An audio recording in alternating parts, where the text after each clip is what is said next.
Kabupaten Pringsewu Lampung. Mohon maaf Bapak, ini yang ingin saya tanyakan ada beberapa ya Pak. Yang pertama ini di kami ini ada kasus gini Pak.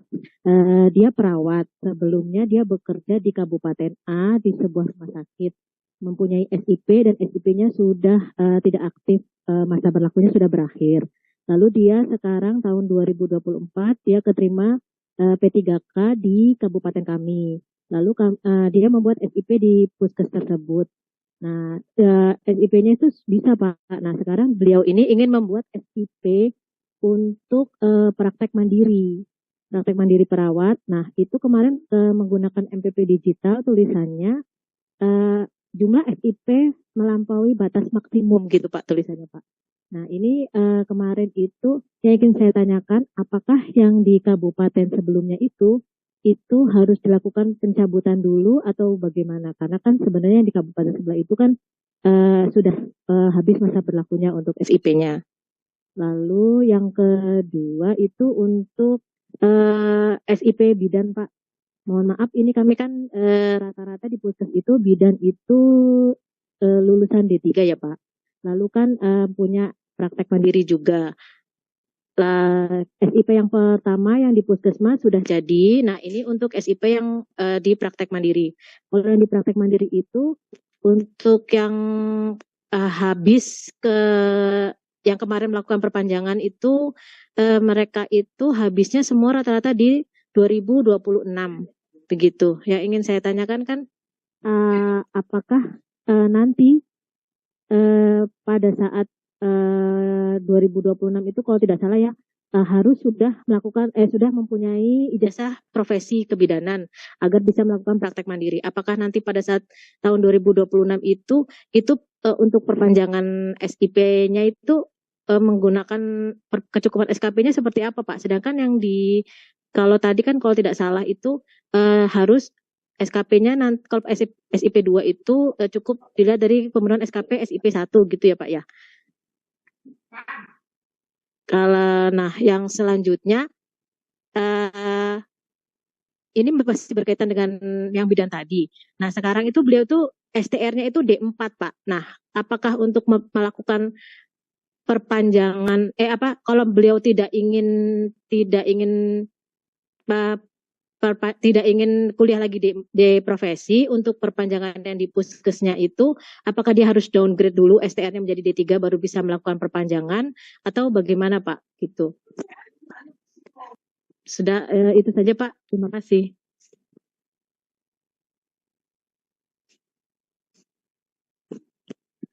Silakan Pak Jeffrey, mau jawab Pak Jeffrey? Ya, baik. Baik Ibu ya. Jadi ada beberapa hal yang ditanyakan nih sama Ibu ya. Ya, banyak. Ya Pak. Dari Pringsewu ya. Jadi nanti yang kami tanggapi yang bisa saja kami tanggapi ya. Yang pertama begini Bu. Untuk jumlah maksimal SIP bagi masing-masing tenaga medis dan tenaga kesehatan ya. Bagi masing-masing tenaga medis dan tenaga kesehatan saat ini sedang dirumuskan di dalam suatu Permenkes ya, tentang Permenkes nanti yang mengatur terkait penyelenggaraan praktik ya, ataupun perizinan tenaga medis dan tenaga kesehatan. Jadi sedang dirumuskan. Jadi sebelum Permenkesnya terbit ya, berarti masih berlaku peraturan yang sebelumnya sepanjang tidak bertentangan ya Bu.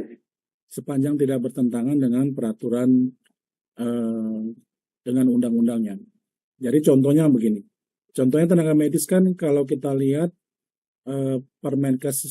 Permenkes yang mengatur tentang izin dan penyelenggaraan praktik tenaga medis itu kan Permenkes 252 ya. Tahun 2011 ya. Di sana jelas disebutkan maksimal SIP-nya. Yang SIP-nya kan maksimal 3 gitu ya Bu. Maksimal 3. Artinya itu masih berlaku. Masih berlaku itu.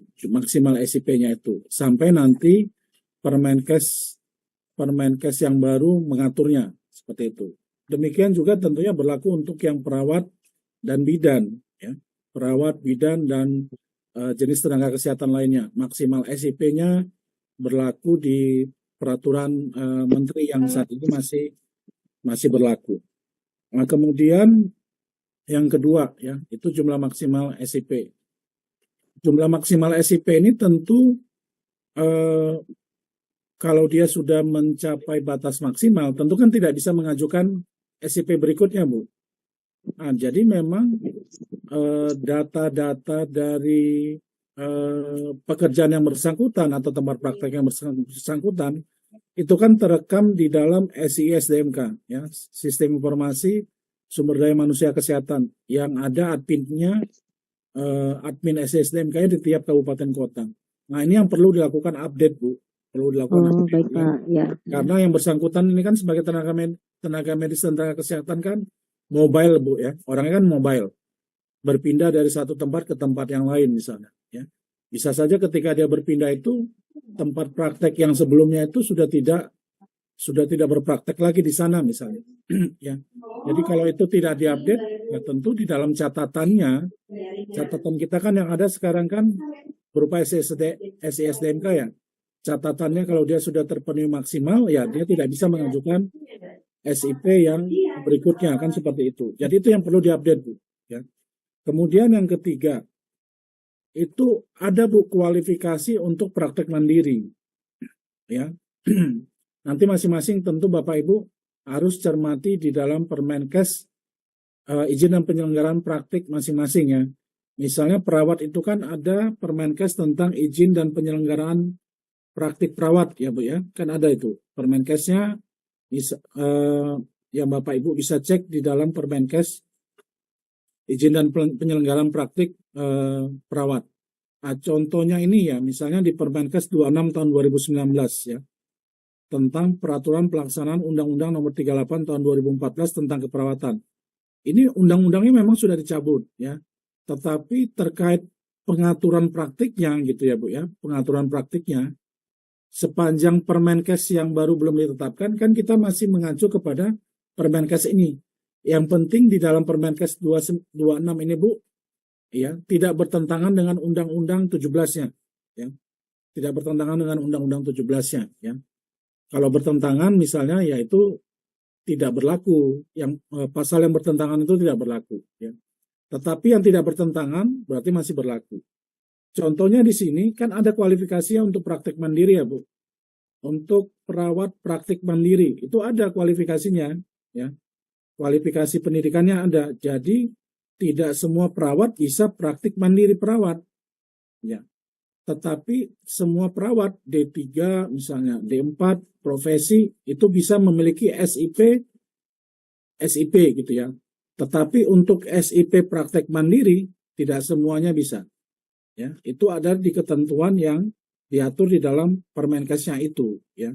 Ada kualifikasi misalnya yang boleh praktek mandiri itu hanya perawat yang kualifikasi nurse misalnya. Tetapi apakah yang D3 tidak boleh punya SIP? Boleh. Ya, boleh.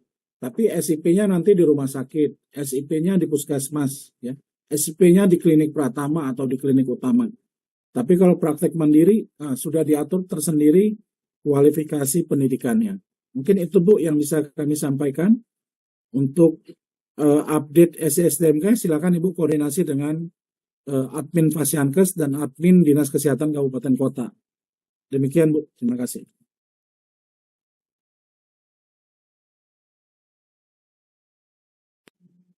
Baik Pak. Nah, Bapak mohon maaf izin. Nah, untuk yang itu Pak, yang STRD 4 tadi bagaimana Pak? Apakah kalau dia mau perpanjangan SIP di puskesmas itu harus downgrade dulu ke D3-nya atau gimana Pak agar bisa mengajukan SIP-nya Pak? Tadi Yang mana, Bu, yang downgrade, Bu? Itu Pak Jeffrey yang apa namanya tadi kan Pak Jeffrey sudah menjelaskan ya, kalau untuk D4 itu dia bisa membuat SIP namun tidak berhak untuk membuat SIP praktek pribadi, Bu. Jadi kalau di puskesmas itu masih bisa menggunakan D4. Itu ya, Iya, Pak ya. iya, nggak masalah, Bu, kalau dia Jadi nggak perlu di downgrade atau di ini apa namanya profesi. Terus juga saya juga ingin menjawab juga, Bu, yang terkait dengan mekanisme apa namanya SIP yang ini ya. SIP-nya sudah ada di puskesmas. Kemudian di P3K dia pindah tapi kuotanya udah penuh. Nah, Iya Pak. itu caranya itu memang bukan dicabut, Bu, sebenarnya. Karena memang sekarang sistemnya bukan dicabut, tapi Ibu tinggal arahkan yang bersangkutan itu untuk update di SISDMK-nya melalui akunnya dia. Jadi kan di kalau satu misalkan di satu sehatnya dia, di akun satu sehatnya dia masuk, kemudian di profil saya tadi kan di pekerjaan, ya, itu kan betul. ada tulisan Vaskes dia yang lama tuh. Nah, Ya, itu diubah statusnya bukan aktif lagi, tapi berubah menjadi lainnya atau habis kontrak. Gitu. Maka otomatis gitu. SISDMK akan ngebacanya tuh bukan yang berlaku lagi. Dia akan langsung Begitu. turun tuh. Langsung turun urutannya yang aktif jadi paling atas kayak gitu. Baik-baik. Ya. Nah, itu kan nanti kan setelah jadi setelah udah habis kontrak, itu kan nggak perlu validasi sama Vaskes, cuman yang aktif itulah yang misalkan dia pindah ke tempat yang baru, kemudian dia nambah pekerjaan, kemudian input SIP-nya, dia input periodenya, kemudian dia barulah tadi Bang Jeffrey bilang harus menghubungi Vaskesnya untuk proses verifikasi. Kalau udah ada ACC, berarti dia akan berubah menjadi aktif dan menjadi SIP berikutnya dia, yang ke-1, kedua, atau ketiga. Gitu ya. Baik, Pak. Ya, kemudian baik, soal pemenuhan SKP yang nanti di tahun 2026 itu nggak ada perbedaan, Bu. SIP 1, 2, dan 3 itu menggunakan paket SKP yang sama. Gitu. Jadi jadi bukan SCP 1 ngumpulin SKP sendiri, SCP 2 ngumpulin SKP sendiri, SCP Iya, 3 Pak. ngumpulin SKP nggak gitu ya. Maksudnya nggak begitu. Ya, baik, Pak. Ya. Ya, Pak. Makasih, Oke. Pak. Ya, terima kasih. Oke, berikutnya saya persilahkan ke PMPTSP Ben Hill ya. Silakan. Maaf. Terlalu ini. Ini Ibu Hanifa dari RSIA Mutiara Bunda. Silakan, Bu.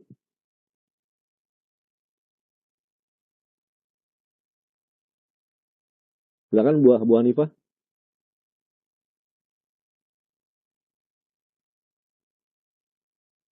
Oke, nggak ada suaranya. Lanjut aja ke Bu Reni, silakan. Bu Reni Sislia. Silakan, Bu. Ibu Hanifa atau Ibu Reni, silakan.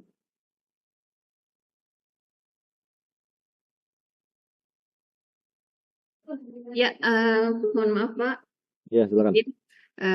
Jadi saya dari Rumah Sakit Umum Permata Husada. Ya, baik. Kejadiannya sebenarnya saya cerita saja ya Pak ya. Jadi ada perawat kami yang sebelumnya itu masa aktifnya itu berlaku sampai bulan September, maaf, September. Nah, kemudian sudah muncul. September kapan, Bu? September 2024 ya? Ya, 2024. Jadi, dia sudah mengajukan sejak bulan Juli. Sejak bulan Juli diajukan melalui MPP digital, tapi ditolak. Ditolaknya dengan alasan dia harus mencukupi SKP. Jadi, kemudian, tapi kan itu masa transisi waktu itu ya Pak. Ya, ada beberapa perawat lain juga, tapi masih bisa diterima gitu. Masih bisa dia dibuatkan SIP-nya, tapi hanya berlaku sampai 31 Desember. Nah, yang satu ini nggak bisa, Pak. Berkali-kali dia coba, tetap ditolak oleh MPP Digital. Kami kurang tahu juga, alasannya tetap sama. Tetap harus meminta pemenuhan SKP. Kemudian itu kasus yang pertama ya, Pak. Yang kedua adalah perawat kami juga itu sudah bekerja di salah satu institusi pemerintah. Nah, kemudian bekerja lagi di rumah sakit kami, gitu. Jadi ada tempat praktik kedua lah, Pak, gitu. Nah, itu ternyata SIP-nya juga ditolak. Dan ditolaknya itu karena dia diminta untuk memenuhi kecukupan SKP. Jadi dia SIP kedua, tetapi diminta untuk memenuhi kecukupan SKP. Nah, itu bagaimana, Pak?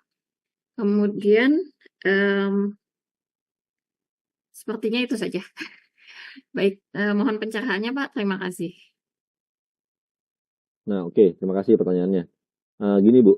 Untuk yang pertanyaan pertama, ini kan case-nya perawat sebelumnya masa aktif sampai dengan September 2024, kemudian mengajukan di bulan Juli 2024 dengan alasan harus mencukupi SKP, ya.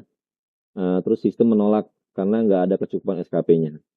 Ya, pertanyaan saya, Yang bersangkutan berarti kan sebelum habis di September 2024, yang bersangkutan sudah ngurus nih di bulan Juli 2024 ya. Berarti kalau dengan keadaan seperti ini, harusnya yang bersangkutan sudah merasa cukup SKP-nya, Bu. Gitu. Nah, pertanyaannya ini SKP-nya nggak cukup memang karena yang bersangkutan belum ngumpulin atau sebenarnya udah ngumpulin tapi nggak masuk Sudah gitu. sebenarnya Karena ini beda case, Bu. Kalau misalkan memang belum ngumpulin, ketika dia bulan September 2024 kan habisnya bulan September 2024. Nah, ketika dia September 2024 dia belum terpenuhi SKP, tentu berlakulah kebijakan diskresi yang tadi Ibu bilang. Sampai dengan Desember 2024 dipersilahkan tuh buat. Nah, tapi kalau misalkan dia sudah ngurus dari bulan Juli 2024, berarti kan yang bersangkutan sudah merasa memenuhi nih, sudah merasa memenuhi dan pengen buat SIP lebih cepat gitu ya, lebih cepat sekitar 2 bulan dari bulan September 2024. Nah, berarti kan ketika dia ngurus, otomatis dia sudah merasa oke, SKP saya sudah terpenuhi nih, sehingga saya bisa ya buat betul. SIP. Jadi begini Pak, ada yang mau cek suara.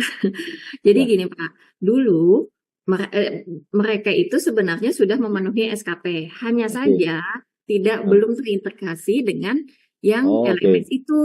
Oke, Ya, sip. jadi Clear. SKP yang terkumpul itu tidak terbaca gitu Pak, nggak Oke, diterima oleh gitu. Jadi oke. gimana ya Pak? Secara Nah, manual itu dulu masih. oke. Kalau itu solusinya, Bu, itu bisa langsung diarahin aja nih, apa namanya yang bersangkutan untuk bisa tadi kan saya apa namanya di sistem akun SKP platformnya bersangkutan itu ada fitur penguploadan mandiri.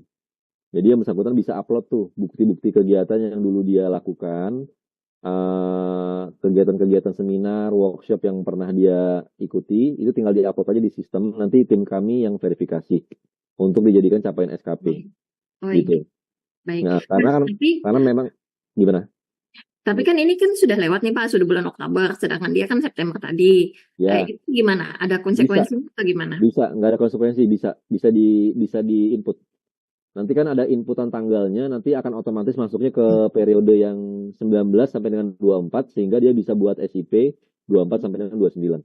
Oh, baik. Oke. Tuh. Jadi kasihan juga sih Pak, karena kemarin itu terpaksa saya kasih instruksi ya udah ikuti aja LMS sebanyak-banyaknya, tapi ternyata Oh, yang gitu. berkaitan dengan keperawatan itu Ya, nggak banyak gitu, jadi nggak ya, sempat-sempat ngumpulin SKP-nya. Ternyata ya. ada fitur yang seperti itu tadi Pak ya. Kadang-kadang kadang-kadang Bu, kadang-kadang itu mungkin barangkali dia udah input nih, udah input, upload, kemudian udah diverifikasi, ternyata masalahnya adalah dia belum melengkapi data SISDMK-nya. Nah, makanya itu yang harus dicek juga tuh dari Vaskes, apakah SISDMK-nya itu udah clear, lengkap atau belum. Kalau belum lengkap, maka otomatis kemungkinan bisa menjadi masalah yang seperti ini. Gitu. Kemudian itu yang pertama udah jelas ya Bu ya. Ya, siap. Kalau untuk yang kedua, SIP-nya ditolak karena diminta memenuhi kecukupan SKP. SIP 2 tapi diminta kecukupan SKP juga. Nah, ini yang tadi saya state berkali-kali untuk seluruh daerah DPM PTSP mohon bantuannya. Jikalau memang ditemukan pengurusan perizinan untuk SIP 2 dan tipe 3, tolong tidak menggunakan kecukupan SKP lagi. Jadi kita acuannya dari SIP 1 aja. Lanjut langsung ngikutin periodenya sampai dengan apa namanya yang berlaku di SIP 1-nya. Berarti itu dari pihak MPP digitalnya dong ya yang Ya, harus betul. melakukan. Oke. Nah, Baik Pak, terima kasih banyak. oke, sama-sama. Oke, berikutnya dari DPM PTSP Kota Mojokerto, silakan. Silakan Bapak atau Ibu, DPM PTSP Kota Mojokerto, silakan. Iya Bu, iya Pak, iya. Mohon maaf Pak, mohon izin di kami ada kendala terkait pengajuan SIP dokter. Di kami itu ada pengajuan SIP dokter, dia itu pengajuan baru pertama kali. Nah, dia itu pengajuan SIP pertama, tapi masa berlakunya itu sampai 2026. Nah, sedangkan kami cek di SDMK juga sudah tidak ada Fasiankes yang aktif gitu aja. Makanya ini kalau asumsi kami itu dia itu ngacu ke SIP pertama, tapi dia itu nggak punya SIP pertama, itu pengajuan baru Pak. Itu gimana solusinya Pak? Oke Pak, Jadi gini Pak, pertanyaannya yang bersangkutan lulusnya kapan? Tahun Kapan dulu lulusnya Pak? 2021. 2021 ya. Ya. 2021. Berarti dia bulan apa tuh dia lulusnya Pak? Bulan ya anggaplah misalkan bulan Agustus 2021 Bu ya. Ya. Anggaplah ya. 2021. Berarti dia hak untuk membuat SIP pertama kalinya sampai dengan Agustus 2026 Pak. Nah, Oh gitu ya. iya sampai Agustus 2026. Nah, kalau misalkan misalkan orangnya datang ke Bapak bulan Juli 2026. Misal ya, berlaku apa namanya datang bulan Juli 2026. Nah, ketika dia yang bersangkutan membuat SIP di bulan itu, Juli 2026, maka Bapak itu wajib untuk mengeluarkan SIP untuk yang bersangkutan dengan masa periode dari Juli 2026 sampai dengan Juli 2031. Gitu, karena masih kurang dari 5 tahun. Jadi berlaku, kalau yang SIP pertama kali ini berlaku 5 tahun sejak ditetapkan. Gitu. Namun, kalau yang bersangkutan datangnya bulan Oktober 2026 atau Desember 2026, misal datangnya bulan ini datangnya, berarti yang bersangkutan nggak bisa lagi nih berlaku yang SIP pertama kali menggunakan Serkom pas dia lulus. Tapi dia harus ujian kompetensi lagi. Dia harus UKOM lagi, dia UKOM dapat sertifikat kompetensi UKOM lagi, baru dia bisa mengurus SIP 5 tahun. Begitu Pak penjelasan. Ini izin Pak, ini kan dia itu mengajukan pertama ini sudah masuk di MPPD Pak ya, sudah masuk di MPPD. Dia itu pengajuannya itu pertama kali SIP pertama. Dia itu dulu sudah pernah bekerja, katakanlah di Vaskes A, tapi sudah nggak kerja lagi. Datanya kan sudah habis kontrak tuh. Nah, otomatis dia mengajukan di pekerjaan baru ini pengajuan SIP ke 1. Seperti itu. Tapi kok masa berlakunya di MPPD sampai 2026 saja, Pak, seperti itu. Harusnya kan kalau sudah pakai STR baru, dia pengajuan baru itu bukannya 5 tahun nggih, Pak, masa berlakunya sampai 2029. Harusnya seperti itu kan. Lah ini kok sampai 2026 saja seperti itu, Pak. Di MPPD-nya nggih. Karena gini Pak, ini kan acuannya dari yang dia lulusnya kapan kan Pak? Tadi kan saya tanyain, dia lulusnya kapan? 2021. Oke, Ya kan? Jadi kita harus lulusnya bedain 2021, Pak. kita harus Iya. bedain dulu nih Pak antara SIP yang pertama kali dengan SIP yang perpanjangan. Kalau SIP pertama kali berarti kan yang baru lulus, ya kan? Baru, ya. Kalau yang SIP perpanjangan adalah SIP yang diperpanjang, walaupun dia statusnya dia SIP yang berubah tempat atau sama di tempatnya. Nah, sekarang dengan case yang tadi Bapak jelasin, yang bersangkutan kan berarti kan pernah praktek sebelumnya ya, Iya, pernah praktek, betul. cuman udah nggak aktif gitu ya, Ya, udah nggak aktif. Sekarang mau buat SIP baru lagi. ya baru, Pak. Nah, berarti berlakulah bukan SIP pertama kali Pak di situ Pak. Ini berlakunya SIP perpanjangan. Nah, SIP perpanjangan, kita acuannya dari periodenya dulu nih. Yang SIP yang pertama kali, dia dari kapan sampai kapan nih? Kalau misalnya dia lulusnya tahun sekian, terus di SIP pertama kan itu kebaca nggak di SSDMK-nya Pak? Sampai kapan itu SIP pertamanya yang dulu nggak aktif? Kebaca nggak Pak periodenya? Kalau yang dulu yang nggak aktif itu, saya konfirmasi yang bersangkutan, itu katanya dulu itu pernah kerja di satu Vaskes, tapi itu masih belum punya SIP, Pak. Cuma Oh, 1 belum bulan SIP. katanya gitu. Iya, Oh, tapi kalau datanya sudah masuk di Satu Sehat gitu. oh iya. Nanti mungkin ini Pak ya, untuk case Bapak ini saya bisa minta nick-nya Pak ya, nanti kita cek langsung ya Pak ya. Soalnya ini agak apa namanya agak ambigu nanti. Nanti biar clear aja Pak. Nanti saya minta NIK-nya Pak ya. Ya, Pak, mohon maaf untuk minta kontak personnya Pak Denny bisa di mana nggih? Bisa nanti dari tim saya ya nanti kasih di ini. Nanti Bapak ini aja sertakan nomornya Japri ke saya aja. Oh ya, nanti saya chat aja. Nah, Nggih, gitu. Bapak chat ke saya secara Japri nanti saya kasih tahu ini. Ya Pak. Oh iya, Pak. Iya. Terima kasih, Pak. Nggih. Oke, lanjut ke Dinkes Tuban silakan. Iya, makasih Pak Denny. Ini Pak Denny melanjutkan pertanyaan yang kemarin belum apa namanya belum terjawab atau belum dapat solusi itu yang terkait ada kasus ini yang apoteker itu dulunya pernah bekerja di rumah sakit A, kemudian dianya berhenti atau SIP-nya habis di tahun 2023 dan tidak lanjut atau resign.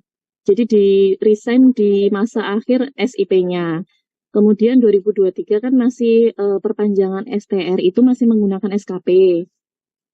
Kemudian di 2024 ini sekarang praktik di apotek. Di MPP digitalnya masih dimintai pemenuhan SKP. Itu bagaimana Pak Denny?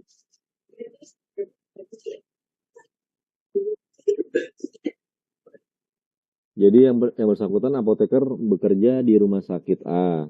SIP habis tahun 2023, Bu ya. Iya, Berarti dia dari tahun 2018 ke 2023 ya, Bu ya. ya betul. Terus tidak lanjut atau resign di rumah sakit itu.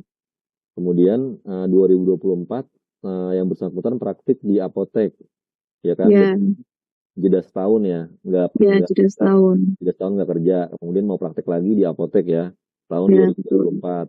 24. Di MPP digital diminta pemenuhan SKP. Oke. Berarti kan kalau misalkan ini kan sebelumnya kan SIP-nya berlaku dari 2018 ke 2023 ya, Bu ya. Berarti ya. Ya. Nah, berarti SIP yang berikutnya nanti berlakunya dari 2023 sampai dengan 2028, Bu ya. Ini Oke. 2028. Nah, sehingga ketika yang bersangkutan nantinya buat SIP di praktek di apotek tahun 2024, maka habisnya juga akan di tahun 2028. Gitu ya. Ya, Tadi saya penjelasan, walaupun dia cuma berlaku 4 tahun. Nah, ya, pemenuhan SKP-nya itu diambil dari yang bersangkutan kumpulkan dari tahun 2018, Bu, ke tahun 2023, Bu. Gitu. Dulu kan masih menggunakan yang aplikasi siap Aplikasi itu. siap. Ya. Oke. Nah, aplikasi siap itu memang kan kemarin sebagian besar sudah kami pindahkan ke SKP platform. Walaupun mungkin belum semuanya nih dipindahin. Nah, kalau memang yang bersangkutan tadi saya bilang, kalau belum terrecord di SKP, di akunnya dia, itu bisa dengan cara upload mandiri aja, Bu. Kalau di akunnya Satu Sehat atau SKP platformnya itu terekod Pak Denny, cuman di bagian yang bawah. Oh, Karena terrecord di yang bawah. ya karena yang diagram yang atas itu yang terbaca langsung ke MPP digital itu kan yang periode 23 sampai 28. Oke. Ya. Gimana, Bu, maksudnya? Oh, yang terrecord di Yang atasnya. ya 23, 28. yang tertarik oleh MPP digital kan yang diagram yang atas. Nah, Hmm. yang diagram yang atas kan sudah yang periode 23 sampai 28 Nah, kalau SKP-nya. Oke. Nah, gini Bu, kalau misalnya yang bersangkutan memang belum punya SIP yang aktif, sebenarnya yang atas itu masih akan kosong Bu, warnanya merah yang tadi saya paparkan tadi. Gitu. Ini kan anggapannya yang bersangkutan kan sudah habis SKP di tahun 2023. Berarti kan di tahun 2024 ini yang bersangkutan tidak memiliki SIP. Gitu ya. Jadi harusnya yang tampil di diagram atasnya itu juga masih kosong. Karena yang bersangkutan belum melakukan pelengkapan data SISDMK. Gitu, nggak mungkin kalau dia belum input data SIP, di atasnya langsung muncul 2023 sampai dengan 2028, itu nggak mungkin, Bu. Gitu. Nah, MPP digital ini memang akan ngebaca periode yang sebelumnya, yaitu tahun 2018 sampai dengan 2023. Dia akan ngebaca kecukupan SKP di situ. Makanya yang perlu dilakukan adalah mengkonfirmasi apakah memang di akun SDMK-nya itu sudah full belum SKP-nya. Kalau memang belum full, belum 100%, berarti yang bersangkutan harus mengupload ulang tuh ke SKP platform untuk bisa diklaim SKP-nya. Gitu. Berarti dari aplikasi yang siapnya tetap nggak bisa ya, harus diupload ulang gitu ya Pak? Kalau aplikasi siap, kalau mau bisa dipindahkan, tapi asalkan yang bersangkutan bisa nunjukin ke kami namanya. Sudah saya kirim Google Drive kemarin. Oh, Google Drive. Kemana kirimnya? Kirimnya kemana, Bu? Ke WA Pak Denny. Yang terkait waktu ngirim pertanyaan yang tertunda itu. Oke, baik. Nanti mungkin ini karena banyak yang masuk ya, nanti saya coba lihat lagi ya. Angkat tangan. Gimana Pak Denny? Ya nanti saya tindak lanjuti ya kalau misalkan memang sudah dijapri ke saya. Oh ya, baik Pak Denny, makasih Pak Denny. Oke, sama-sama. Oke, lanjut ke Dinkes Pati Mira, silakan. Baik Pak Denny, terima kasih atas kesempatannya. Saya dari Dinkes Pati ada beberapa pertanyaan Pak. Untuk pertanyaan yang pertama, tadi disebutkan bahwa yang membutuhkan SKP itu kan hanya SIP yang pertama. Jadi SIP kedua, ketiga tidak perlu begitu ya Pak. Nah, bagaimana kalau kasusnya misal SIP pertamanya itu sudah terbit sebelum Undang-Undang 17 tahun 2023 itu diterbitkan. Misal tahun 2022 dia sudah punya SIP pertama dan itu SIP perpanjangan beberapa waktu sudah punya. Kemudian kalau dia mengurus SIP keduanya baru mau buat di tahun ini, bulan-bulan ini, apakah perlu kecukupan SKP atau tidak, Pak? Terus sama pertanyaannya mirip, tapi misal SIP pertamanya itu sudah terbit setelah undang-undang diterbitkan, namun karena masih masa transisi dan perbaikan sistem kami, karena kami belum MPP digital Pak untuk kabupaten kami, jadi belum menggunakan kecukupan SKP waktu pengurusan SIP pertama dulu itu. Nah, kalau misal dia membuat SIP kedua atau ketiga di bulan-bulan ini, apakah perlu kecukupan SKP atau tidak? Yang pertanyaan kedua Pak, ini ada pemohon dia SIP-nya 2018 sampai 2023, jadi 2023 sudah habis, kemudian baru mau mengajukan perpanjangan SIP di bulan ini, katakanlah September 2024, Pak. Dan ternyata SKP-nya beliaunya ini belum memenuhi sampai tahun 2023 itu. Jadi solusinya seperti apa? Kemudian kalau dia mau mengejar SKP di tahun 2024 ini, apakah bisa masuk di satu sehatnya apa tidak, Pak? Kemudian pertanyaan terakhir, untuk SKP ini beberapa dokter pemohon kami kecukupan SKP antara di SKP platform, antara di SKP platform dan portal skp.kemkes itu tidak sama Pak. Di SKP platform sudah mencukupi, namun di portal SKP belum tercukupi. Demikian Pak Denny dan Pak Jeffrey, terima kasih atas kesempatannya. Izin Pak Jeffrey mau jawab yang pertama, Pak Jeffrey izin. Iya. Baik, yang pertama tadi terkait ini ya Bu ya, yang sudah punya apa? Sudah punya SIP duluan Pak sebelum terbit ya, nggak apa-apa undang-undang. Bu. Artinya dia SIP-nya yang pertama 2022 gitu ya Bu, sampai dengan 2027 gitu ya. Kemudian Ya, sekarang di Oktober 2024 mau mau mengajukan mengajukan SIP SIP kedua. kedua. Lanjut saja Bu, berarti pakai persyaratan pengajuan SIP kedua. Berarti tidak perlu kecukupan SKP aja Pak? Tidak. Jadi syarat untuk pengajuan SIP kedua dan atau ketiga kan Bu, yang pertama punya STR yang masih berlaku. Kedua, memiliki melampirkan SIP yang pertama. Kemudian yang ketiga dia memiliki tempat praktek. Itu saja Bu. SKP-nya tidak dicek. Kalau untuk SIP kedua dan ketiga kan tidak dicek SKP-nya. Kalau ini Pak, SIP pertamanya sudah terbit setelah undang-undang, tapi karena masih masa peralihan kemarin, transisi, jadinya terbit tapi tidak menggunakan kecukupan SKP. Nah, untuk SIP kedua ketiganya apa butuh kita minta SKP atau tidak Pak? Jadi begini Ibu Mira dari Pati ya, dan Bapak Ibu sekalian semuanya. Jadi berbeda sekali Bu ini rezim Undang-Undang 29 tahun 2004 tentang praktik kedokteran yang mengatur juga terkait praktik tenaga medis ya. Kemudian Undang-Undang 36 tahun 2014 yang mengatur terkait dengan registrasi dan praktik tenaga kesehatan ya. Di sana kan itu Bu yang dilakukan untuk menjaga kompetensinya melalui registrasi ulang gitu ya Bu ya. Undang-Undang 29 tahun 2004 dan Undang-Undang 36 tahun 2014 menjaga kompetensinya melalui registrasi ulang. Jadi setiap 5 tahun harus melakukan registrasi ya. Jadi untuk mendapatkan STR pembaruan atau STR perpanjangan atau STR hasil registrasi itu dia harus memenuhi SKP. Ya Bu ya, itu yang di tahun sebelum Undang-Undang 17 tahun 2023 ditetapkan dan diundangkan. Kemudian di Undang-Undang 17 tahun 2023 diundangkan, itu STR-nya berlaku seumur hidup. Jadi menjaga kompetensi lewat apa? Ya lewat perpanjangan SIP, Bu. Jadi kalau dia mau memperpanjang SIP, disyaratkan ada pemenuhan kecukupan SKP. Nah, jadi kalau Ibu bilang masa transisi tahun 2023 ditetapkan, dia sudah kompeten, Bu. Sebelum Undang-Undang 17, dia sudah kompetennya dari mana? Dilihat dari STR-nya. STR-nya masih berlaku apa tidak? Oh iya, masih berlaku. Untuk STR-nya berlaku, itu kan harus ada syarat Serkom kan, Bu? Serkomnya gitu ya. Kalau Serkomnya nanti sudah habis misalnya masa berlakunya, dia harus memenuhi kecukupan SKP-nya untuk dapat Serkom kembali. Untuk mendapat STR-nya dapat diperbarui kembali setiap 5 tahun. Seperti itu. Jadi tidak perlu dikhawatirkan, Bu, apakah dia masih kompeten apa tidak gitu.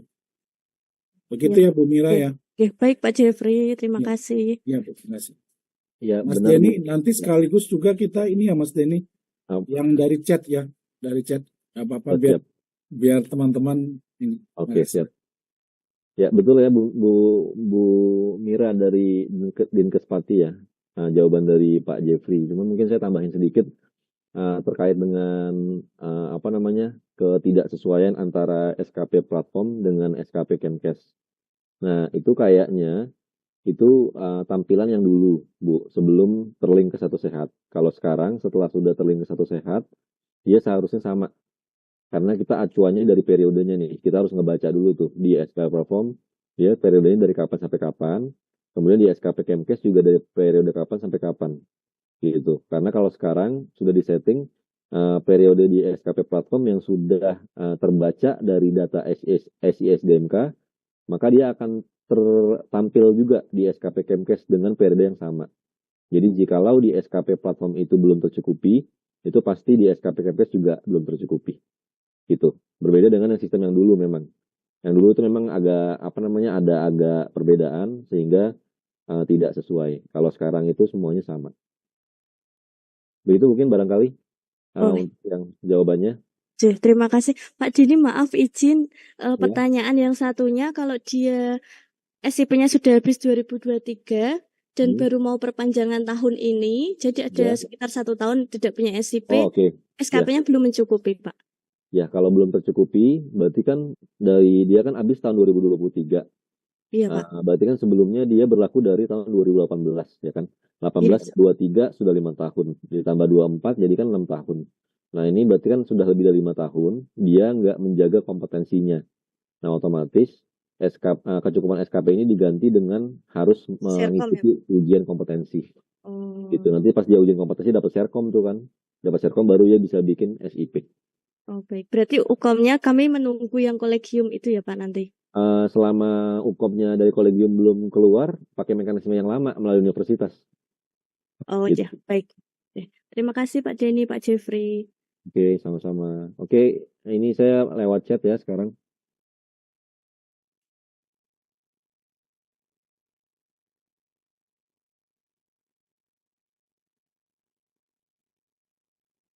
Ini lewat chat. Ini barangkali mungkin kita sampai jam jam berapa nih Bang? Pak Jeffrey kira-kira? Karena Jumatan ya hari ini. Iya, monggo Mas Den. Ya.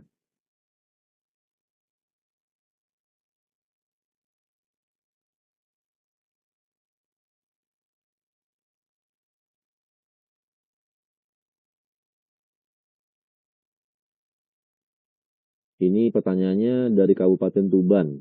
Kami sudah menggunakan MPP digital. Ada permasalahan. SIP 1 Bojonegoro masa berlaku sampai dengan 12 Oktober 2024. Mengajukan SIP kedua di Tuban. Di draft SIP masa berlaku SIP sampai dengan 13 Oktober 2029. Sesuai periode SIP.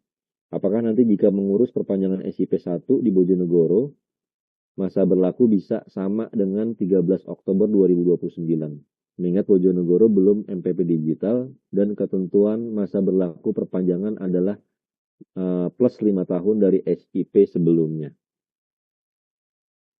Ya, jadi gini Pak, SIP1 ini kalau saya baca sih kayaknya ya, SIP1 ini adalah SIP yang sebelumnya, ya, sebelumnya dari tahun 2019 sampai dengan 2024. Nah, kemudian yang bersangkutan bikin SIP kedua nih, tapi di Tuban, sampai dengan periode 2024 sampai dengan 2029. Ya, berarti otomatis yang SIP sebelumnya ini, yang atas SIP1 ini, kalau diperpanjang juga, itu juga akan berlaku sama, Pak. Sampai dengan 13 Oktober 2029. Gitu, asalkan yang bersangkutan memang bisa menunjukkan kecukupan SKP tadi. Gitu. Jadi sebenarnya nih, ini dua periode yang berbeda sepertinya ya. Kalau yang SIP1 ini periode yang dari 2019 sampai dengan 2024, kemudian belum diperpanjang, tapi udah keduluan bikin SIP kedua nih dari tahun 2024 sampai dengan 2029. Jadi jawabannya apakah nanti SIP1 Bojonegoro masa berlakunya juga bisa sama sampai dengan Oktober 2029? Jawabannya iya. Gitu ya. Kemudian bentar, ini banyak yang japrinya hadir ya. Siap, ini hadir dari semuanya nih.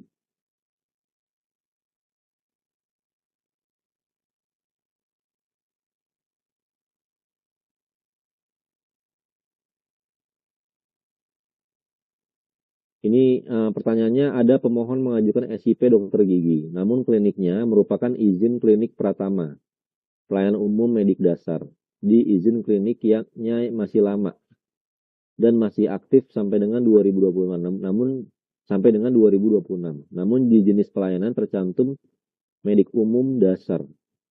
Apakah SIP-nya bisa kita proses? Ini gimana nih, Pak Jeffrey? Bisa ya, Pak? Harusnya ya? Ya, saya mungkin izin merespon yang ada yang sudah saya kumpulkan ya Mas Den ya. Ya, silakan Ya. Pak Jeffrey. Apakah sudah terlihat Bapak Ibu ya? Saya review cepat aja ya ini Bapak Ibu ya. Oke, baik. Ini bagi yang SKP belum mencukupi, info awal tetap diterbitkan SIP tetap 5 tahun.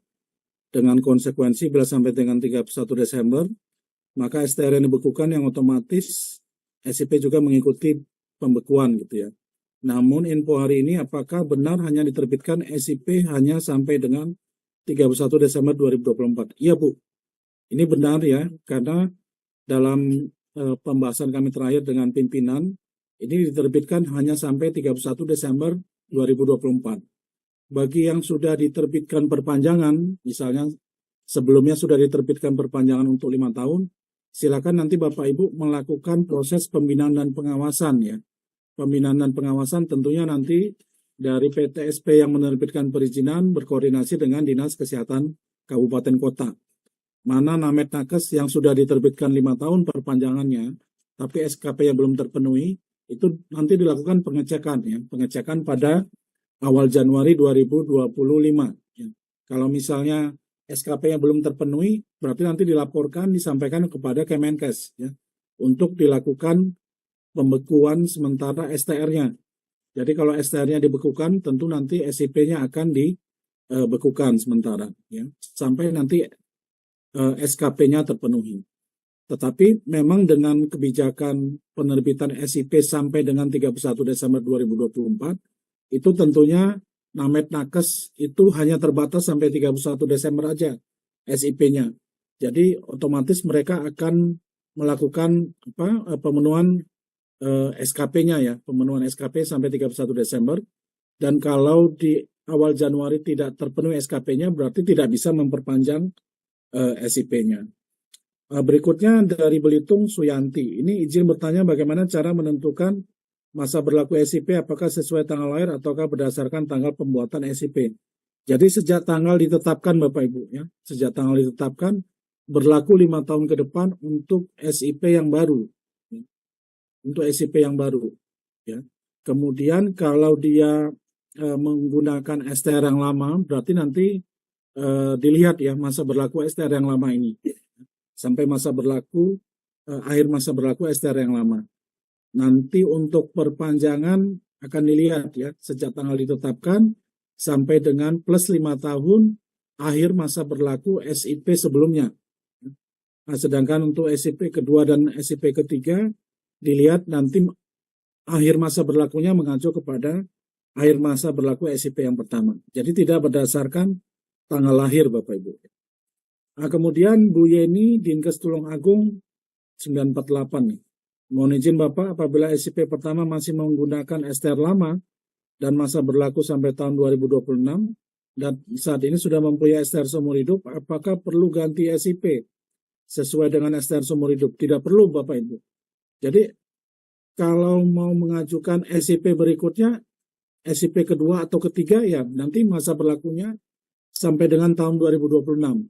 Kalau tidak mengajukan SIP kedua atau ketiga, nah, silakan nanti diperpanjang SIP-nya setelah tahun 2026. Jadi tidak perlu dilakukan pembaruan ya Bapak Ibu untuk penyesuaian ke STR seumur hidup. Ya. Kemudian Lucy Amrawiyati, izin bertanya Bapak, jika ingin memperpanjang STR bidan yang sudah nggak aktif lagi sejak 2021, sekarang mau mengaktifkan lagi, apakah harus hukum lagi atau hanya dengan syarat pemenuhan SKP 50 SKP? Sebelumnya belum ada SIP Bapak. Jadi Bapak Ibu, kalau belum ada SIP ya, ini kalau misalnya bayangan kami ya, STR-nya nggak aktif 2021. Berarti STR-nya itu ditetapkan tahun 2016 gitu ya. Tahun 2016 berlaku sampai 2021. Ya. Kemudian 2021 STR-nya tidak diperpanjang. Dan sampai saat ini belum pernah punya SIP. Ya. Artinya ini masuk kategori bidan yang tidak praktek lebih dari 5 tahun Bapak Ibu. Ya. Cara analisisnya seperti tadi ya Bapak Ibu. Bapak Ibu lihat STR-nya akhir masa berlakunya 2021, berarti dia ditetapkan tahun 2016 gitu ya. Dari tahun 2016 tidak pernah memiliki SIP, berarti kesimpulannya yang bersangkutan tidak praktek sejak tahun 2016. Itu sudah lebih dari 5 tahun. Artinya syarat yang bersangkutan untuk mengajukan SIP adalah STR, tempat praktek, dan bukti pemenuhan kompetensinya ya, bukti pemenuhan kompetensinya. Jadi harus UKOM ya, harus UKOM. Kemudian untuk mendapatkan Serkom, kemudian Dinkes Padang Suci 951.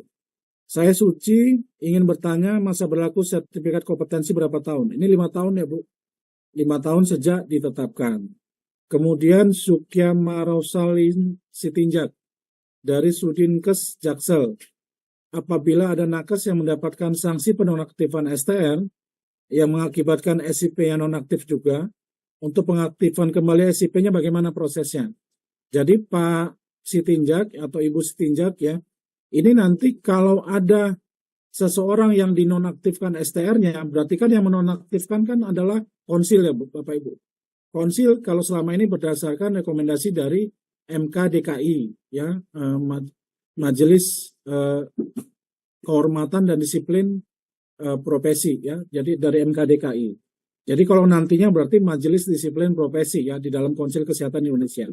Jadi mekanismenya kalau ada yang melanggar disiplin nanti Bapak Ibu tentu akan terkena sanksi. Sanksinya kalau berat misalnya atau sedang bisa ditangguhkan STR-nya. Jadi kalau STR-nya ditangguhkan pasti ada keputusannya Bapak Ibu. Keputusannya ini akan dikoordinasikan dengan kabupaten kota tempat dia berpraktek ya. Akan ditembuskan surat ke sana. Untuk apa Bapak Ibu? Untuk ditangguhkan SIP-nya. Kemudian kalau sudah ditangguhkan SIP-nya setelah masa sanksinya berakhir, misalnya sanksinya itu STR-nya ditangguhkan 1 tahun Bapak Ibu, misalnya ya. Artinya kan SIP-nya ditangguhkan 1 tahun. Jadi ketika dia sudah tidak terkena sanksi Bapak Ibu, sudah berlalu sanksinya, akan diaktifkan kembali STR-nya. Ya. Nanti ini akan ada koordinasi lagi dari konsil ke kabupaten kota yang bersangkutan ya.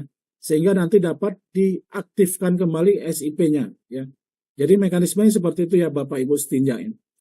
Kemudian Dinkes Kota Banjarmasin, mohon penjelasan terkait mekanisme UKOM yang tidak berpraktik lebih dari 5 tahun ya dan mau mengajukan SIP. Tadi Bapak Ibu silakan nanti menghubungi kolegium masing-masing ya. Kemudian Dewi Larasati, Dinkes Kota Pasuruan.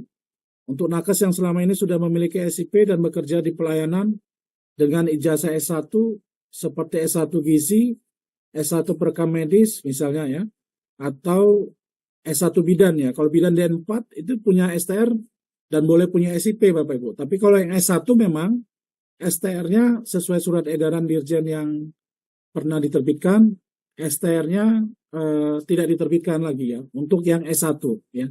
Tetapi bagaimana nasib mereka? Apakah mereka masih tetap boleh bekerja di Fasiankes? Boleh tetap bekerja di Fasiankes ya Bapak Ibu ya. Boleh tetap bekerja di Fasiankes. Tapi memang tidak diterbitkan SIP bagi yang S1 ini. Kenapa? Karena dia juga tidak akan diterbitkan STR-nya lagi ya, atau tidak akan diperpanjang STR-nya lagi. Jadi sarannya mereka itu nanti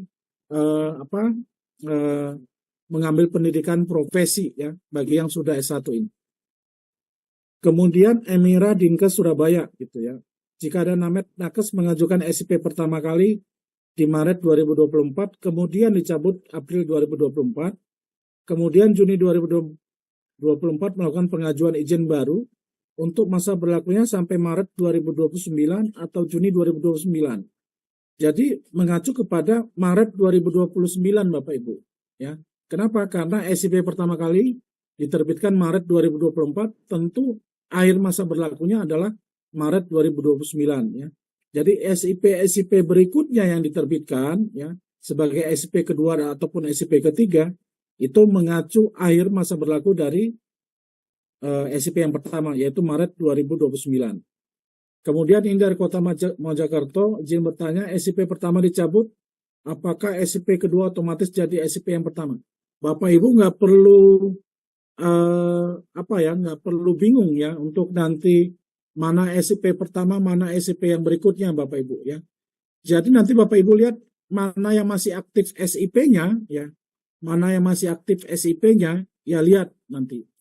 Dari yang masih aktif ini mana yang pertama kali terbit. Ya, mana yang pertama kali terbit. Berarti itu yang menjadi SIP yang pertama. Ya. Mana yang berikutnya terbit, berarti menjadi SIP yang kedua. Mana yang berikutnya lagi terbit, berarti itu yang menjadi SIP yang ketiga. Ya. Jadi dilihat dari dilihat dari SIP yang masih aktif. Kalau sudah tidak aktif karena dicabut atau habis masa berlaku, berarti kan tidak perlu kita lihat ya. Tapi yang Bapak Ibu lihat adalah mana yang masih aktif ya. Untuk mengetahui apakah SIP pertama, kedua, atau yang ketiga. Nanti berbeda lagi kalau untuk mengecek yang perpanjangan. Kemudian PTSP Senayan. Untuk sekarang bagaimana cara mengetahui seorang Namet Nakes sudah memiliki SIP sebelumnya? Berarti nanti Bapak Ibu melihatnya dari SI SDMK. Karena di SI SDMK itu ada data rekaman di mana Namet Nakes ini bekerja ya Bapak Ibu. Kemudian Kelapa Gading Barat. Selamat siang. Izin tanya, jika Vaskes A pindah alamat, jika ingin memperbarui alamat Vaskes di SIP, apakah Namet Nakes yang sudah memiliki SIP lama melakukan permohonan SIP baru atau perpanjangan untuk update alamat Vaskes? Memang Bapak Ibu ada ketentuan SIP itu berlaku jika tempat prakteknya masih sama ya Bapak Ibu. Jika masa berlakunya masih aktif dan jika tempat prakteknya masih sama. Jika tempat prakteknya pindah berarti sudah tidak berlaku. Kalau tidak berlaku bagaimana Bapak Ibu? Lihat ya apakah masih ada SIP yang masih aktif lainnya. Kalau masih ada SIP ya dengan masa aktif ya, dengan masa aktif berarti nanti Bapak Ibu lihat ini apakah mengajukan SIP kedua atau SIP yang ketiga gitu ya. Kalau dia pindah alamat seperti itu Bapak Ibu. Tetapi kalau masa berlakunya sudah tidak aktif semua, berarti nanti berlaku SIP perpanjangan, ya SIP perpanjangan. SIP perpanjangan ini bisa berlaku di tempat asalnya, ya, atau di tempat dia yang sudah pindah, di tempat yang baru, di alamat yang baru, ya, itu bisa dilakukan, ya. Baik, mungkin demikian Mas Denny. Selanjutnya silakan Mas Denny untuk pertanyaan-pertanyaan yang lain terkait SKP. Terima kasih.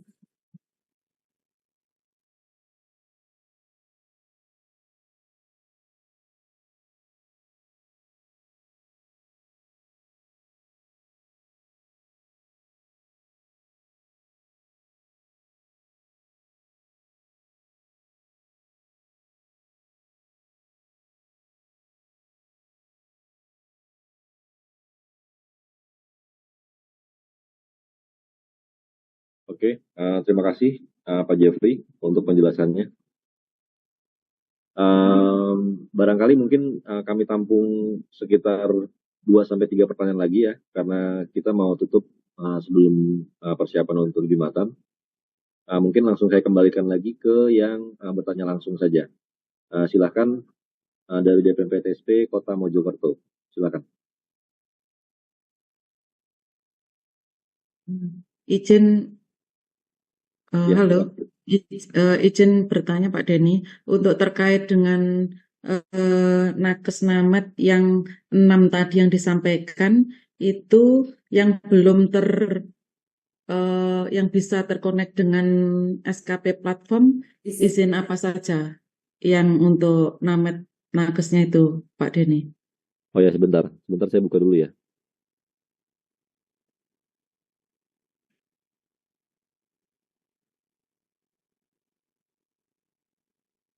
Sebetulnya per hari kemarin itu sudah dibuka untuk teknisi gigi dan elektromedisin, Bu.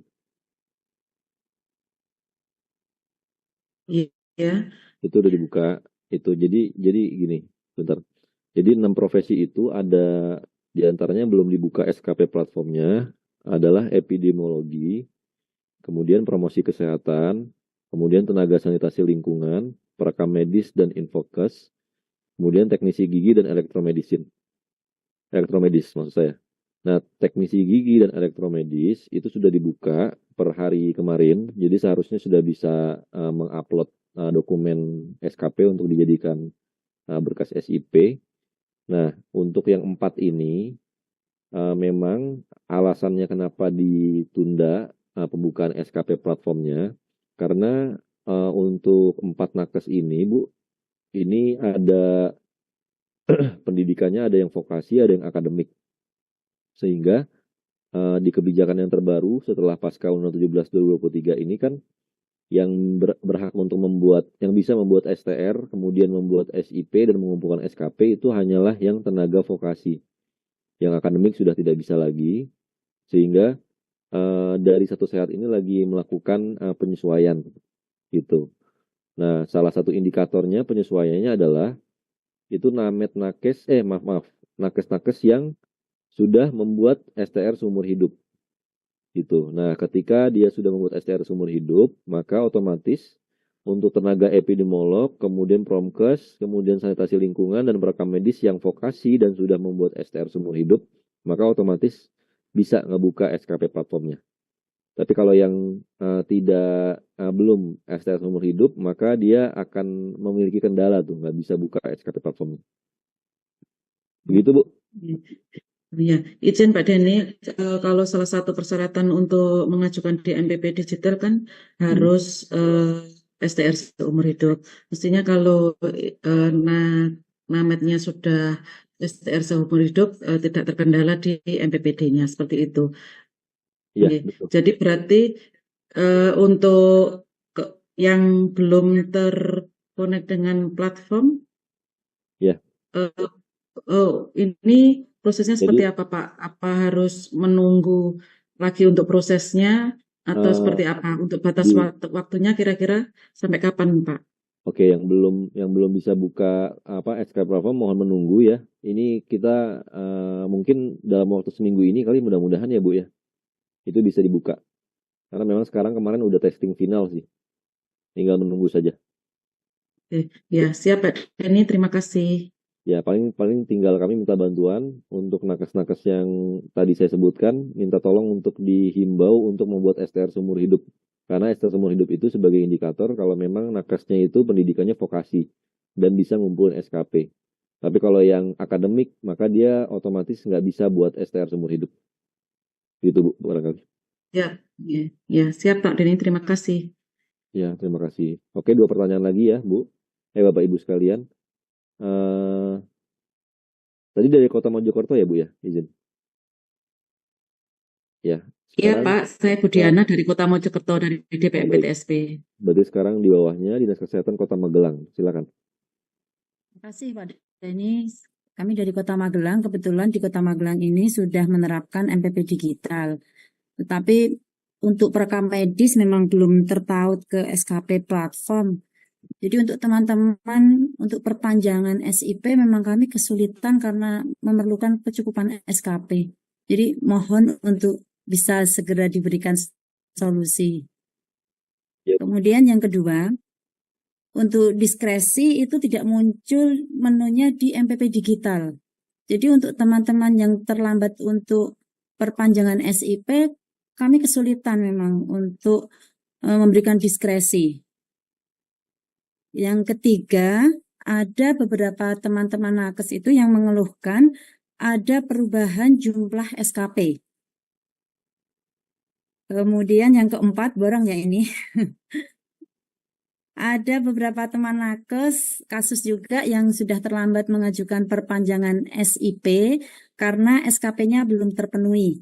Kemudian teman-teman itu mengikuti pelatihan di pelataran sehat sampai SKP-nya terkumpul. Tetapi untuk keterangan periode SKP-nya tetap tidak terpenuhi. Jadi SKP-nya itu nanti terpenuhinya di periode yang akan datang seperti itu.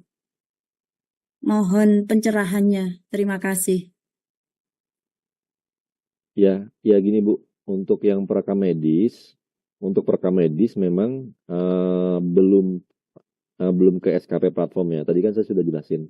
Iya. Memang ini masalahnya kemarin karena di perekam medis ini salah satu yang ada jenis nakes yang akademik dan vokasi, sehingga kita kan lagi menyesuaikan supaya semuanya vokasi yang bisa kebuka SKP platformnya. Ya ini solusinya, ya mau nggak mau harus menunggu sampai dengan SKP platformnya dibuka. Ini kita bentar lagi insya Allah ya, dalam waktu seminggu mudah-mudahan sudah bisa dibuka.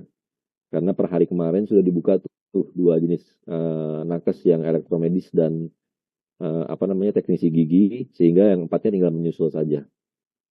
Itu ya Bu ya. Kemudian yang kedua, diskresi. Nah, diskresi ini setahu saya ya, ini mungkin nanti ditambahkan oleh Pak Jeffrey, kalau setahu saya sih untuk diskresi ini memang tidak muncul di MPP digital, Bu. Jadi, solusinya adalah SIP-nya itu bisa dikeluarkan manual langsung dari DPP TSP-nya tanpa melalui MPP digital, gitu. Sampai dengan 31 Desember 2024. Nah, jikalau memang yang bersangkutan nanti kan, nakesnya kan akan kembali lagi tuh tanggal 31 Desember untuk memperpanjang. Nah, jika memang dia belum mengumpulkan SKP, barulah dicatat itu sebagai nakes yang direkomendasikan untuk diberikan sanksi terkait dengan diskresi ini. Gitu Bu ya. Itu yang soal diskresi. Memang tidak dia setahu saya tidak muncul di MPP digital. Karena MPP digital ini akan ngebacanya berdasarkan periode yang normal saja gitu ya, yang lanjut, karena kan dia kan by system ya, by system akan berlaku untuk keseluruhan tanpa ada hal-hal yang di luar dari sistem itu. Kemudian yang pertanyaan berikutnya, ada perubahan jumlah SKP Dinamed dan Nakes. Nah ini apa nih perubahan SKP-nya, harus dicek case by case Bu. Jadi bisa jadi perubahannya itu yang pertama kami akui memang ada sebagian besar yang hilang SKP-nya. Misalnya dia sebelumnya udah dipindahin dari OP ke Kemenkes, sekian jumlah SKP, sekian ratus, tapi berkurang. Nah itu bisa kita lihat NIK-nya sebabnya kenapa. Nanti kalau memang ada hal yang menjadi pemicu sebabnya, itu kita bisa perbaiki untuk dikembalikan SKP-nya, asalkan memang sebelumnya memang sudah ada. Itu yang pertama. Kemudian yang kedua bisa juga penyebabnya karena kemarin yang pada saat pelataran sehat itu ternyata SKP-nya itu yang tadinya terrecord jadi 0 semua. Nah, karena kenapa? Karena yang bersangkutan ternyata belum melakukan validasi keprofesian. Jadi ketika dia belum melakukan validasi keprofesian, setelah sistem sudah terhubung, otomatis di pelataran sehat pun akan langsung berubah menjadi 0, karena dianggapnya itu dia mengikuti kegiatan yang tidak sesuai dengan keprofesiannya. Karena dianggapnya dia belum melakukan validasi keprofesian, sehingga yang muncul di pelataran sehat bukan profesinya dia, untuk akunnya dia ya. Sehingga langsung 0 semua tuh di akunnya dia, otomatis di SK platform juga ngikutin dari pelataran sehat. Jadinya menjadi 0. Nah, kalau case-nya seperti itu, berarti yang bersangkutan harus diarahkan untuk validasi keprofesian tadi yang saya bilang di paparan. Dia lengkapin, setelah sudah lengkap, barulah akan kembali lagi si SKP-nya itu. Gitu. Kemudian pertanyaan berikutnya yang terakhir tadi, izin Bu, saya nggak catat tadi Bu yang terakhir. Gimana Bu yang terakhir? Case nakes yang terlambat mengajukan perpanjangan SIP. Ya, yang terlambat mengumpulkan SKP, misalkan dia periodenya udah lewat, Bu, itu nggak bisa nambel untuk periode sebelumnya. Jadi ketika misalkan dia habis 2023, dia ngumpulin SKP di bulan ini, Oktober 2024. Nah, itu nggak bisa buat nambel di periode sebelumnya yang masih kurang, itu nggak bisa. Nah, otomatis yang tadi saya bilang, kalau dia belum ngumpulin, berarti dia harus ujian kompetensi untuk dapat Serkom. Gitu, Bu. Ya. Padahal terlambatnya hanya beberapa bulan gitu tetap harus UKOM. Tetap UKOM. Nggak ada aturan terkait dengan keterlambatan soalnya. Kalau misalnya mengikuti diskresi ini, kemudian dalam masa diskresi. Kalau diskresi masih bisa, Bu. Iya. Maaf. Kalau selama diskresi ini masih bisa. Tapi kalau misalkan nanti setelah masa diskresi nggak bisa kalau kayak gitu caranya. Tapi jumlahnya tetap tidak bisa terpisah itu Pak Denny. Kalau masa diskresi berarti kan misalkan dia habis di Juli 2024, dia masih kurang SKP-nya misalnya. Nah, berarti kan yang bersangkutan punya hak untuk diberikan SIP sampai dengan 31 Desember 2024. Ya kan? Clear dari sampai situ clear. Misalkan di Juli 2024 dia masih kurang 50 SKP misalnya. Dia masih kurang 50 SKP harus dikumpulin. Nah, otomatis kalau dia ikut kegiatan pembelajaran di bulan Agustus, September, Oktober, Desember, dia dapat 50 SKP, itu bisa buat nambel yang sebelumnya. Gitu. Karena kan berlaku kebijakan diskresi tadi. Sampai dengan tanggal 31 Desember 2024. Tapi di status SKP platformnya nggak bisa ya, memang. Karena itu, kemarin ada yang... Oke, itu nanti bisa kami tambahkan manual, bisa Bu. Oh iya. Itu gampang. Oh iya. Ya. Makasih Pak Denny. Ya, sama-sama. Ini mungkin sudah jam 11:30 ya. Jadi saya cukupkan saja pertanyaannya, Bapak Ibu sekalian. Tadi saya minta 3 pertanyaan, tapi masing-masingnya pertanyaannya banyak ya. Ini sudah terjawab. Mudah-mudahan sosialisasi kami pada pagi hari ini sudah cukup menjelaskan keraguan-raguan dari Bapak Ibu sekalian. Mudah-mudahan ke depan kita bisa tetap komitmen untuk melaksanakan kebijakan dari pusat untuk nantinya sama untuk seluruh daerah di Indonesia terkait dengan perizinan dan SKP ini. Mungkin barangkali sebelum saya tutup, saya persilakan ke Pak Jeffrey, mungkin ada closing statement. Silakan Pak Jeffrey. Ya, terima kasih Mas Denny. Bapak Ibu yang kami hormati, untuk proses pengajuan perizinan yang Bapak Ibu kerjakan sehari-hari ya, memang kita dalam melakukan identifikasi terhadap permasalahan-permasalahan diperlukan data-data yang cukup ya Bapak Ibu, data-data yang cukup. Jadi kami memberikan beberapa clue mungkin ya kepada Bapak Ibu. Salah satu clue-nya adalah terkait SIP ya. Nanti Bapak Ibu perlu mencermati SIP apa saja yang dimiliki oleh para tenaga medis dan tenaga kesehatan ya. Jadi dia punya SIP, Bapak Ibu mintakan semua SIP-nya ya kalau ada masalah. Jadi dari SIP yang Bapak Ibu dapatkan tersebut, misalnya ada 3 SIP seperti itu, Bapak Ibu akan tahu. Nanti proses yang berikutnya ini adalah pengajuan untuk SIP perpanjangan, atau SIP kedua, atau SIP ketiga, atau malah sebenarnya SIP yang harus diajukan menjadi SIP baru ya. SIP baru. Misalnya karena teman-teman ini ada peningkatan kualifikasi ya, dari dokter menjadi dokter spesialis, atau dari D3 perawat menjadi nurse, atau dari nurse menjadi nurse spesialis ya.